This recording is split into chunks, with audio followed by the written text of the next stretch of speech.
जय मसीह की। प्रभु यीशु मसीह के पवित्र और अनमोल नाम में आप सभी का स्वागत करते हैं। यदि आप परमेश्वर के वचन और प्रतिदिन की प्रार्थना और आत्मिक आशीष पाना चाहते हैं तो इस चैनल को सब्सक्राइब करें, लाइक करें, शेयर करें और अपने दोस्तों और मित्रों के पास जरूर इसे भेजें ताकि जो भी वीडियो अपलोड की जाए वो सबसे पहले आप तक पहुंच सके और उस वचन प्रार्थना के द्वारा परमेश्वर आपको आशीष दे सके और आपके जीवन में परमेश्वर अपनी महिमा को प्रकट कर सके। आइए पूरे विश्वास और नम्रता के साथ परमेश्वर के वचन और उसकी प्रार्थना को ग्रहण करें ताकि परमेश्वर का बल पूरी तरीके से हमारे जीवन में नियंत्रण ले और हर एक समस्या से समाधान हो सके। आइए पूरे विश्वास के साथ आज का वचन और प्रार्थना को सुनें। जैसे हम वचन पढ़ सकते हैं, भजन संहिता 37 के 3 वचन में लिखा है, यहोवा पर भरोसा रख और भलाई कर, देश में बसा रह और सच्चाई से अपना पालन पोषण कर। आमीन। मेरे भाई बहनों, हमें यहोवा परमेश्वर पे भरोसा रखना है, भलाई करना है और अपने देश में सच्चाई से, ईमानदारी से रहना है और अपना पालन पोषण परमेश्वर के वचन के अनुसार करना है। यदि हम परमेश्वर के वचन, परमेश्वर की अधीनता में रह रहे हैं तो याद रखिए परमेश्वर का वचन आपको सुरक्षित रखेगा और आपके जीवन में परमेश्वर आश्चर्य का काम करेगा और हर एक बाधाओं से, हर एक तकलीफों से आपको आज़ाद करेगा और आप फ्री होंगे।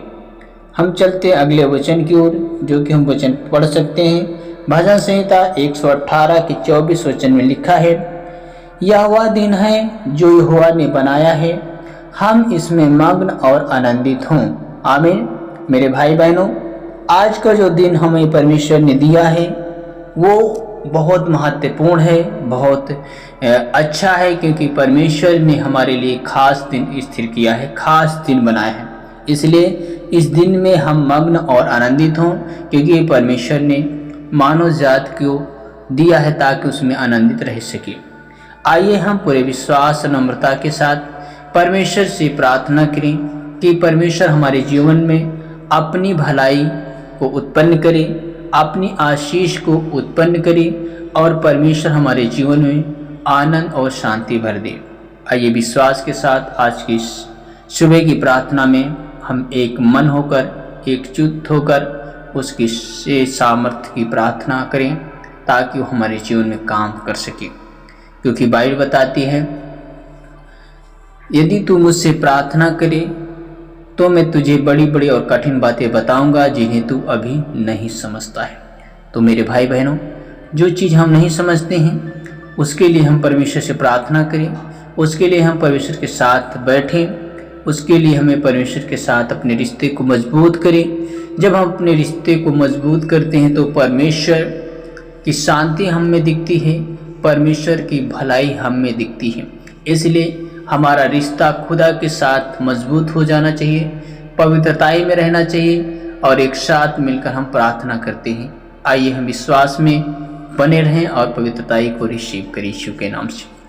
हे हमारे पिता, हम आपका धन्यवाद देते हैं प्रभु यीशु, आपके अनुग्रह, आपकी दया के लिए कि खुदा आज एक नई सुबह के लिए हम आपका धन्यवाद करते हैं कि प्रभु आपने रात भर अपनी सामर्थ्य से, अपने बल से मेरी रक्षा की और मुझे एक नया दिन दिया और इस दिन को देखने का अवसर दिया। इस बात के लिए खुदा आपका हम बहुत बहुत धन्यवाद देते हैं। हे प्रभु यीशु, आपका धन्यवाद। आज मैं अपना पूरा दिन आपके हाथ में सौंपता हूँ। मेरे विचार और मेरे शब्द, मेरे कामों और मेरे सब निर्णय को अपनी इच्छा के अनुसार चलाएं। जहाँ मैं कमज़ोर हूँ वहाँ मुझे सामर्थ्य दीजिए, जहाँ मैं परेशान हूँ वहाँ मुझे शांति दीजिए और जहाँ मुझे रास्ता दिखाई नहीं देता वहाँ मेरे लिए सही मार्ग दीजिए। मेरे भाई बहनों, जब आप इस तरीके से प्रार्थना करते हैं, आप जब खुदा से बोलते हैं वचन के द्वारा, तो वचन आपको संभालता है, वचन के द्वारा आपके लिए रास्ता खुलता है और वचन के द्वारा आप सामर्थ्य पाते हैं।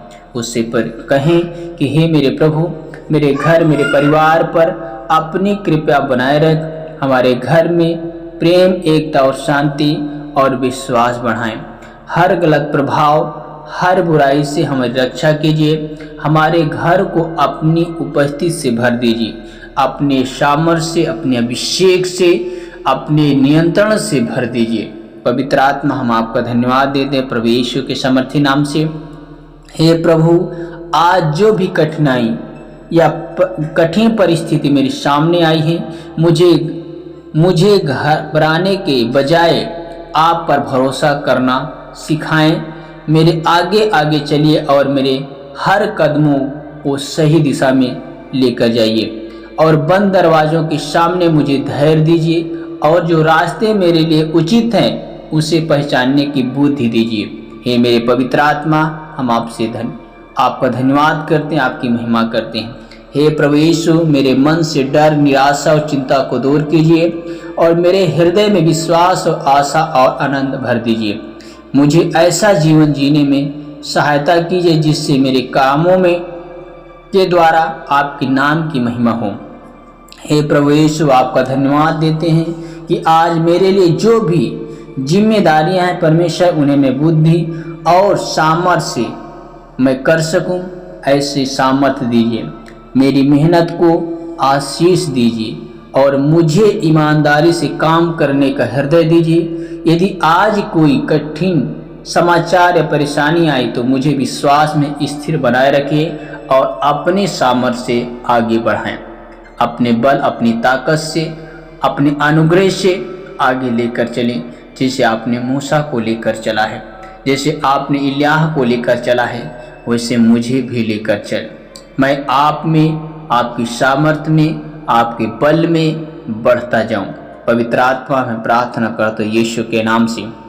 हे प्रभु यीशु, मेरे जीवन, मेरे परिवार में आपका अनुग्रह है।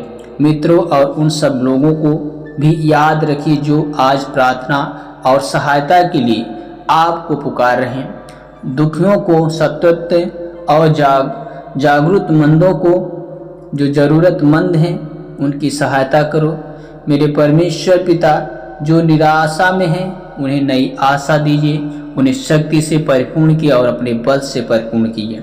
मैं विश्वास करता हूँ कि यह दिन आपके हाथ में है। मेरे प्रभु, मैं अपनी चिंता आपको सौंपता हूँ और आपके वचन पर भरोसा और विश्वास करता हूँ, क्योंकि तेरा वचन दोधारी तलवार है, तेरा वचन सहायक है, तेरा वचन अगुवाई करता है, तेरा वचन मदद करता है, तेरा वचन शिफा देता है। मेरे प्रभु, तेरा अनुग्रह सदा हम पर, हमारे परिवार पर बनी रहे, तेरा तेज बना रहे और हर एक बुराई से बचाए, हर एक धोखाधड़ी की आत्मा से बचाए, क्योंकि प्रभु आपने कहा है, मैं तेरे आगे आगे तेरे रास्तों को साफ करूंगा और तेरी अगुवाई करूंगा। मेरे प्रभु, आपका धन्यवाद देते हैं, यीशु के नाम से मांगते हैं। परमेश्वर पिता इस प्रार्थना को आपके चरणों में रखते हैं, आमीन। मेरे भाई बहनों, आप प्रार्थना इस तरीके से करें और परमेश्वर आपको सुरक्षित रखेगा, आनंद और शांति देगा। हमें आशा विश्वास है कि आज का परमेश्वर का वचन और प्रार्थना आपके जीवन के लिए आशीष का कारण बना होगा। इसलिए हमारे चैनल को लाइक करें, शेयर करें, सब्सक्राइब करना न भूलें। परमेश्वर आपको आशीष दे।